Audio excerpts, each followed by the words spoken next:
In this Star Wars Outlaws news update video, I will be sharing with you some brand new screenshots, even more details about the gameplay and more. But before we do get into everything in today's big news update, make sure you do subscribe to this channel so you won't miss any future news updates for the game. So yesterday, Ubisoft revealed the brand new story trailer, along with a bunch of details, the various editions we can purchase, DLC, Season Pass, all that sort of stuff. But even more has since come out from the company in regards to the game, including details on customization and some really other fun stuff. Kira has been confirmed through a screenshot and so much more. We are going to be breaking down everything right now. Let's kick things off with the customization stuff, because I have had a bunch of comments asking how does it work, what can I actually customize? If you remember back to San Diego Comic-Con last year, I exclusively revealed through an interview with the game director and narrative director there would be some sort of customization in the form of cosmetics for Kay.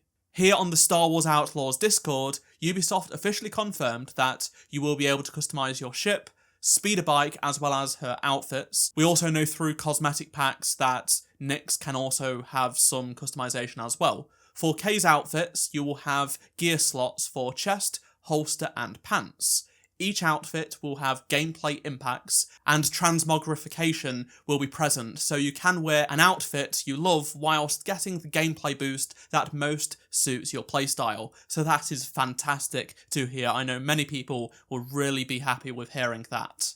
They also confirmed on the Discord that there is no co-op mode in this game or multiplayer, and they also clarified monetization as well, so there will be additional paid items including cosmetics, post-launch content in the form of those DLC, and limited time savers. These items are completely optional for players to acquire and do not impact the main progression or story of the game. They also note that they will be announcing accessibility features in due course, because they want as many players to be able to play Outlaws as possible. Let's now take a look at some brand new screenshots, and this is coming exclusively from Game Informer, the awesome magazine. So they managed to go over to Massive Entertainment in Malmo to play the game over the course of a couple of days to get an impression, and their article is fantastic. I would highly recommend reading it, along with some extra details which we will get into later on in the video. They came with some new screenshots. We can see here in this screenshot, Kira is confirmed. That's right, Lady Kira, the head of Crimson Dawn, will be in the game. She looks similar to how we saw Kira portrayed by Emilia Clarke in Solo: A Star Wars Story. It is currently unknown if she is voicing her, but given that they announced the cast and she's not part of it, I'm not 100% confident that she will be, but that's just speculation, and we'll have more details on the cast towards the end of this video. I said in my previous video that the representative at the table in the story trailer was not Kira, but she's probably in the game, and lo and behold, she's in the game, but they gave it through an exclusive screenshot that's paywalled as it's an article. They also gave us this screenshot of Kay on a Kyver taking on some Pike troopers. Then we have this really fancy room with Kay and Nyx looking up at it. It definitely looks very regal and could be inside Canto Bight if I had to guess. We get another shot at the Pikes as well as the main leader in the game. There is also this image of Kay and Nyx inside an Imperial base or ship. We also get another shot on Canto Bight of Sliro's mansion. More details on that later on in the video. And this is Kay and Nyx sneaking up. I get the feeling this is towards the start of the game because she's not wearing her jacket, and based on the parts of the story trailer that we think are at the start of the game where she steals the Trailblazer, then this sort of puts it, maybe this might be the first mission where you have to infiltrate it. Another shot of the Ashiga clan as well as its ruler, and it's looking great. Then to top it off, we have this stunning sunset on Tatooine, just outside Jabba's palace. Wow, this looks fantastic.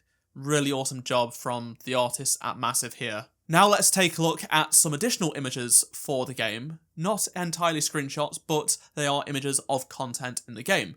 So if you watched my video yesterday, you'll know that I made that video in advance, thanks to Ubisoft, but I didn't get supplied this image of the Ultimate Edition. This is a decent image to show off all of the content that is included in the Season Pass, as well as the Ultimate Edition. People have been wondering what the Rogue Infiltrator bundle is. Well, as you can see, it's somewhat inspired by Rogue One, so Kay is wearing something similar to Jin's outfit, and then Nyx is wearing sort of Bodhi Rook's outfit to an extent. One of the exclusive parts of the Season Pass is this Kessel Runner character pack, and it shows Kves and Nyx in Han Solo and Chewbacca inspired gear. So this is what you get for getting the Season Pass. You get Han Solo's outfit for K, and then a bandolier for Nyx, which is cool, straight from Chewie.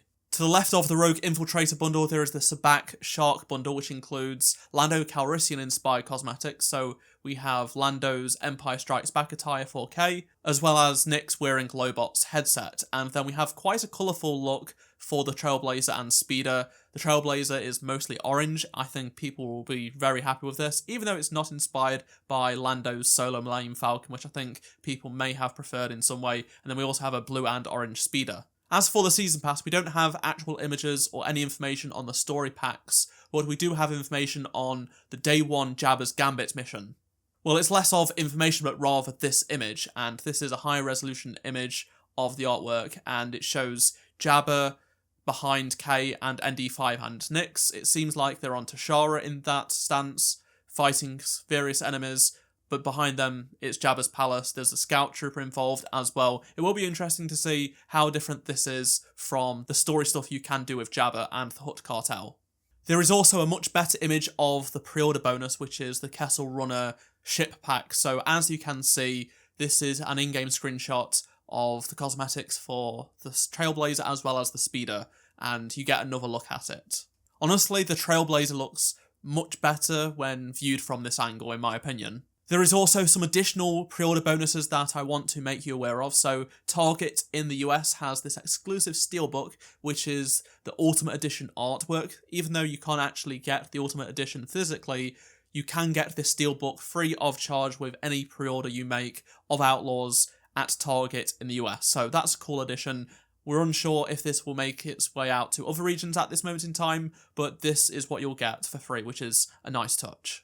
I did see some people say that they couldn't pre-order the physical edition of the game, whether it be the gold edition or the standard edition, but you can at various retailers right now. They were just slow to get it out there, but as you can see, you can pre-order these various versions of the game. It does appear that certain shops in some regions, for example, Game in the UK, GameStop in Canada, and EB Games in Australia, will have this pre-order bonus, the Sabacc Shark character pack. So even though these two items can be purchased through the Ultimate Edition, if you just pre-order the base version of the game from these select retailers, you'll not only just get the Kessel Runner bonus pack, but you will also get the Sabacc Shark character pack, which is Lando's outfit for K and Lobot's for Nyx. A word of warning though, you will need internet to actually install the game. The entire game won't be on disc based on this warning on the cover of the physical edition. I also found this new render of Slero and Jalen. So that's a high-resolution image of both of these characters, their in-game character model, and it also confirms Jalen's surname, which is Vrax. Now on to new gameplay and story details. So the first few are coming from Game Informer's magazine article, which is really, really awesome. So we already knew from the character visual guide that K's hairpin is actually a data spike, and the person playing for Game Informer actually talked about how when they went to Massive they were able to use the data spike to hack into a room by doing a simple rhythm-based lockpick mechanic minigame, so that is going to be in the game, which is new information. Nyx can also sense certain things like circuit boards and things like that, and you'll be able to use Nyx to your advantage to sneak around. We also have a section on Kara, so it does officially confirm that this person in this image is Kara from Solo, A Star Wars Story. It also does note that Queen Ashiga is the leader of the Ashiga clan, and this is a brand new syndicate created for this game. Also, some new stuff on the reputation system. The names given for your reputation with the syndicates go from terrible to excellent. A new example they gave in terms of the reputation system is if you have good rep with the Pike Syndicate, you'll be able to freely go in to the Pike Syndicate's location and access a bunch of opportunities. Those things can be jobs for syndicates, merchants, improved items for sale, intel, rumours, and also high stakes back tables. That's right, we have official confirmation it was in the age rating that we speculated Sabacc would be in the game. This here outright says that's in the game. Now on to some other story details, and it's something really interesting about the Hutt Cartel. So Navid, who is the narrative director on the game, said that Even though we know Jabba is staying at his palace and you're going to be coming up face to face with him, the Hutt cartel presence is not just limited to Tatooine, it will be felt across other locations and planets too. You'll meet new faces of the Hutt cartel on your journey, not just on Tatooine, so you will need to be careful because your reputation with Jabba and the Hutts will follow you throughout the galaxy. Another key detail I feel like a lot of people have forgotten is that Kay is actually from Canto Bight, Cantonica. So she grew up there and that's where she sort of learned her skills and trade as a thief. We also got confirmation of the name of the new bounty hunter that was created for this game to hunt down Kay, hired by Sliro, and it is Vale. Sliro has a big mansion on Canto Bight and it's heavily fortified with multiple levels of security and his own personal syndicate, the Zerek Bash. Now, you can't rob the mansion alone, that's impossible. In order to actually get in and complete this heist, which will be the main end goal of the game, you will need to travel the Outer Rim to find other skilled outlaws and convince them to join your crew to pull off this big job. You recruiting other people is not something we knew about previously, so that's cool to hear.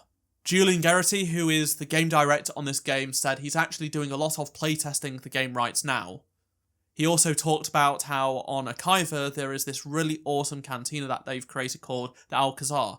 It's phenomenal apparently and has this huge tree in the middle of the cantina. It's a really beautiful place and it's going to be very, very special for players to experience. One of the key things they wanted to do with this game is that they want all of your decisions with your reputation to have an impact, be fun to make, and leave the player with a very different story to everyone else's, says Julian.